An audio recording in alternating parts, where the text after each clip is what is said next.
तो भारत को आंखें दिखाने वाले बांग्लादेश को अराकान आर्मी ने अब बहुत बुरी तरीके से फंसा दिया है। जी हां दोस्तों, जहां बांग्लादेश फिजूल में भारत के नॉर्थ ईस्ट वाले इलाके में हिंसा भड़काने की कोशिश में जुड़ा हुआ है, वहीं दूसरी तरफ म्यांमार की अराकान आर्मी ने मौके का फायदा उठाते हुए पहले बॉर्डर पर कब्जा करके हमले करने शुरू किया। उसके बाद अब बांग्लादेश को तोड़कर एक नए देश बनाने की तैयारी को शुरू कर दिया है।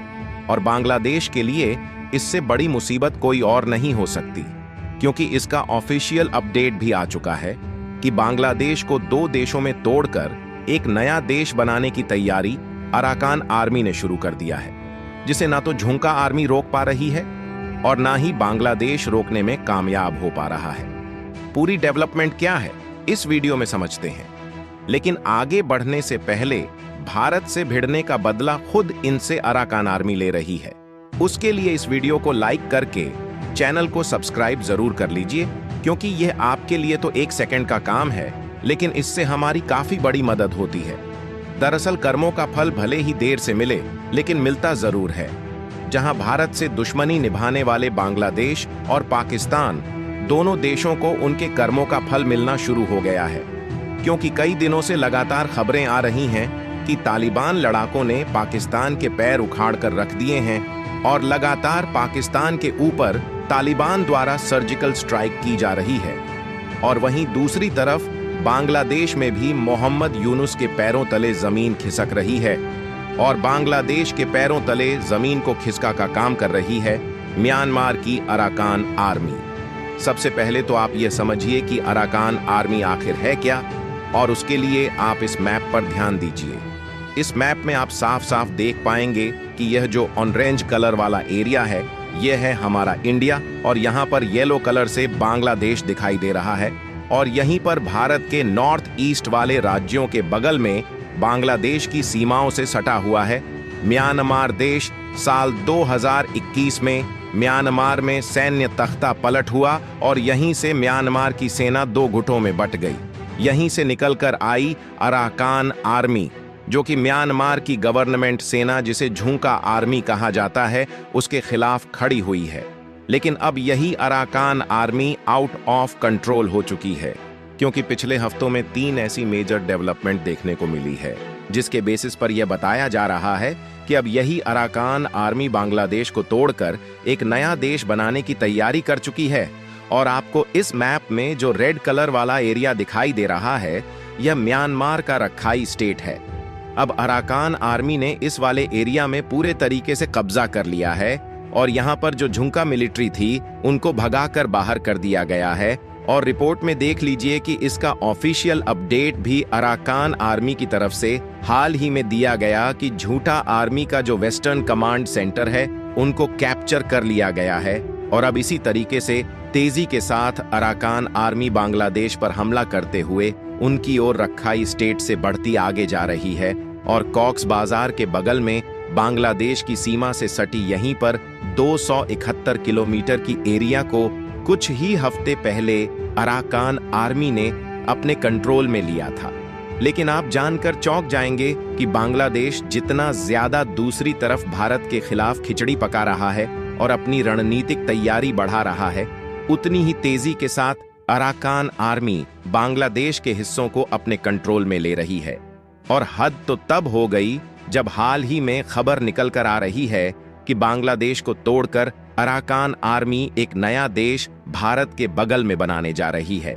और इसी बीच आपको एक इम्पॉर्टेंट बात बता दें कि अगर भारत के बगल में नया देश बनने की बात हो रही है, तो जाहिर सी बात है अराकान आर्मी प्लान कर रही है कि बांग्लादेश और म्यांमार के बीच में एक नया देश बनाया जाए। और अगर नई कंट्रीज अराकान आर्मी द्वारा बनाई जाती है, तो जाहिर सी बात है कि उसमें रखाई स्टेट पूरा शामिल होगा और साथ ही कॉक्स बाजार वाला हिस्सा, जिस पर बांग्लादेश का कंट्रोल है, उसको भी अराकान आर्मी अपने कंट्रोल में ले लेगी। और आपको बता दें कि म्यांमार और बांग्लादेश के बीच व्यापारिक संबंधों में तनाव बढ़ता जा रहा है, खासकर खाद्य उत्पादों की आपूर्ति को लेकर। म्यांमार से बांग्लादेश को बड़ी मात्रा में खाद्य उत्पादों की सप्लाई रखाइन राज्य के माध्यम से होती है, लेकिन हाल ही में अराकान आर्मी ने इस सप्लाई को लेकर गंभीर धमकी दी है। अराकान आर्मी ने बांग्लादेश को स्पष्ट चेतावनी दी है कि अगर वह उनके काम में किसी भी प्रकार की बाधा उत्पन्न करते हैं तो म्यांमार से बांग्लादेश को होने वाली खाद्य उत्पादों की सप्लाई को पूरी तरह से रोक दिया जाएगा। यह मामला इसलिए भी महत्वपूर्ण हो जाता है क्योंकि बांग्लादेश का एक बड़ा हिस्सा म्यांमार से आयातित खाद्य पदार्थों पर निर्भर है। यदि इस सप्लाई में बाधा उत्पन्न होती है तो बांग्लादेश में खाद्य संकट गहराने की संभावना बढ़ सकती है। अराकान आर्मी की धमकी के बाद बांग्लादेश के लिए यह चिंता का विषय बन गया है कि अगर यह सप्लाई रुकती है तो उनके नागरिकों की खाद्य सुरक्षा पर प्रतिकूल प्रभाव पड़ सकता है। इस पूरे घटनाक्रम में भारत की भूमिका भी चर्चा का विषय बनी हुई है। हाल के वर्षों में बांग्लादेश और भारत के बीच कूटनीतिक संबंधों में खटास आई है। बांग्लादेश ने कुछ ऐसे कदम उठाए हैं जिनसे भारत के साथ उसका द्विपक्षीय रिश्ता कमजोर हुआ है। ऐसे में यह स्पष्ट हो गया है कि भारत इस मुद्दे पर बांग्लादेश की मदद करने के लिए आगे नहीं आएगा।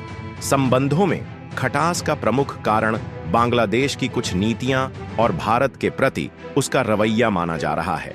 दोनों देशों के बीच लंबे समय से आर्थिक और सांस्कृतिक संबंध रहे हैं, लेकिन हाल के घटनाक्रमों ने इस रिश्ते को कमजोर कर दिया है। भारत ने कई मौकों पर बांग्लादेश की सहायता की है, लेकिन मौजूदा स्थिति में भारत ने खुद को इस विवाद से दूर रखने का निर्णय लिया है। अराकान आर्मी द्वारा दी गई धमकी से म्यांमार और बांग्लादेश के बीच पहले से ही नाजुक व्यापारिक संबंध और अधिक जटिल हो गए हैं। म्यांमार सरकार भी इस स्थिति को लेकर असमंजस में है क्योंकि अराकान आर्मी पर उनका पूर्ण नियंत्रण नहीं है। यह स्पष्ट है कि इस क्षेत्र में बढ़ते तनाव का प्रभाव न केवल बांग्लादेश पर बल्कि पूरे दक्षिण एशियाई क्षेत्र की स्थिरता पर पड़ सकता है। अगर इस समस्या का समाधान जल्द नहीं निकाला गया तो बांग्लादेश को वैकल्पिक खाद्य आपूर्ति स्रोतों की तलाश करनी होगी। साथ ही यह बांग्लादेश के लिए एक महत्वपूर्ण अवसर है कि वह अपने पड़ोसी देशों के साथ संबंधों को फिर से सुधारने पर विचार करे। भारत के साथ बेहतर संबंध बनाना बांग्लादेश के लिए दीर्घकालिक लाभकारी हो सकता है। कुल मिलाकर यह मामला केवल खाद्य आपूर्ति का नहीं है, बल्कि क्षेत्रीय राजनीति, व्यापारिक संबंध और भू राजनीतिक स्थिति को भी प्रभावित कर सकता है। सभी संबंधित पक्षों को इस समस्या को सुलझाने के लिए संवाद और सहमति का रास्ता अपनाना चाहिए ताकि क्षेत्रीय शांति और स्थिरता बनी रहे। बाकी आप लोगों को क्या लगता है कि बांग्लादेश के बगल में एक नया देश बनना भविष्य के लिए ठीक रहेगा या नहीं? अपनी राय कमेंट में जरूर बताएं और इस वीडियो को एक लाइक करके अपने मित्रों तक शेयर जरूर करें ताकि उन्हें भी जानकारी मिल सके। इसी तरह और भी नॉलेजेबल वीडियो देखने के लिए चैनल को सब्सक्राइब करके बेल आइकन को ऑल पर जरूर सेलेक्ट करें। जय श्री राम।